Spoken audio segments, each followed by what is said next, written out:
good afternoon, Devin, or evening. And you say, good evening. And then we talk about what you're doing, particularly as it pertains to the Crowdfunding Professional Association. All righty. Yeah. I'm excited about that. Setting up my studio here. That's cool. Yeah. My studio is simple. It's just the living room.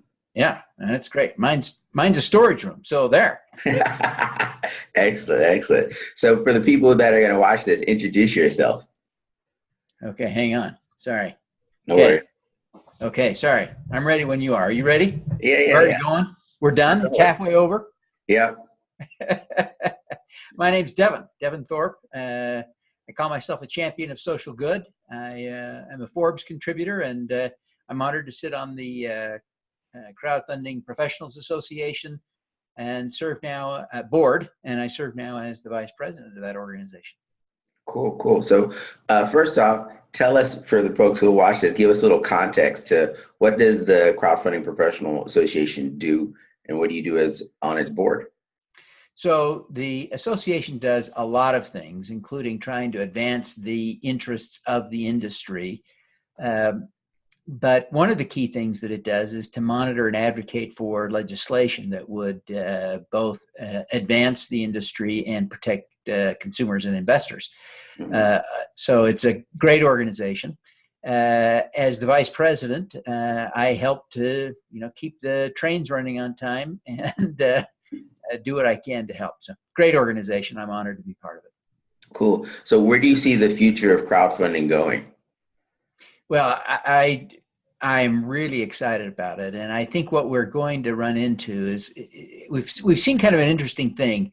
A few years ago, as the blockchain community emerged, it grew in part out of the crowdfunding community because an ICO, as they came to be called for a while, kind of a public offering of coins, became common. Then that community grew out of, in large part, not entirely, but in large part, out of the crowdfunding community, and they sort of left us in a way. And what I'm seeing is that regulation is now bringing them back in, and so we're going to see, I think, this major collision between these two groups of people, the crypto community and the crowdfunding community, as they come back together now around trying to do securitized token offerings, or whatever we want to call them, under crowdfunding rules, Regulation CF especially, but Reg D 506C certainly at times, and Reg A plus. I mean, these are exciting times. All these things that you and I have been thinking about in the crowdfunding world are going to become token offerings, coin offerings, and we're all coming back together. Big bear hug time. Very excited.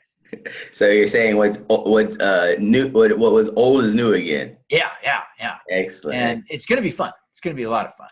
Cool. So for folks out there who are tuning in, when he says Reg CF, that's just what it's called. It's regulated crowdfunding. You can raise up to $1,070,000, I believe it is. Yep. And then you have your 506Cs. There are different exemptions. Typically, it's for Reg A plus, and you can raise up to $50 million through Reg A and A plus. And the plus is you can have what's called retail investors as opposed to accredited. And then you've got some Reg D regulations, which are for institutional or sophisticated investors. And basically, this is Samson's definition of a sophisticated investor. If you're a sophisticated investor, you can afford to lose your money, as opposed to an unsophisticated investor. Does that sound about right, Devin? It's about right. Yeah, there is a strict legal definition, but yes, that's a good rule of thumb. So yeah, that's it. Yeah, very exciting times. It is. So we're going to have some further conversations because I have some strong feelings about STOs, securitized token offerings, that the general premise is the token offering is an unknown concept. Like, token offering is not a thing. It's not a regulated thing yet. So you can't securitize an unregulated thing, but you can have a tokenized security offering. So it's a little nuanced, but it makes a big difference. So I'm excited to see how crowdfunding will continue to develop like that. So tell us, what are you, as a Forbes contributor, What are you most passionate about writing? Oh, my thing is pretty clear. I am focused on ending extreme poverty, ending infectious disease, improving global health, and then finally combating, mitigating, ending climate change. So really those three things: global health, climate change, and extreme poverty. You picked all the easy stuff, man. Yeah. I wanted to do something that would be easy to get done over the weekend. Excellent. So we're gonna have to connect you with Dr. Tiffany Gray for public health related stuff. Once upon a time, the secret is I used to be an epidemiologist in a couple of lifetimes ago for the health department down in Miami-Dade and then in Broward County. And then I did some. Those are big counties.